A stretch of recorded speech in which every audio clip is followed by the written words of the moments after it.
Hey, it's Maggie at Whisked, and I'm going to show you the difference between liquid measuring and dry measuring. So the difference between the two measures. This is a liquid measuring cup and this is a dry measuring cup. They are not the same, despite what a lot of people think. And it's super important, especially in baking, since it's a science, that you use this for dry and this for liquid.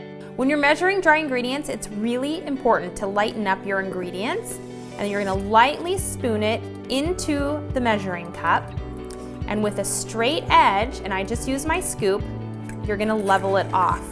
You're never shaking it and you're never tapping it, because then you end up with a little gap at the top and you end up adding too much. When you're measuring liquid ingredients, you're measuring from the bottom of the meniscus. So there's technically liquid coming up above the bottom of the meniscus. So if you measured liquid in a dry measuring cup, you'd always have just under the amount of liquid that you needed.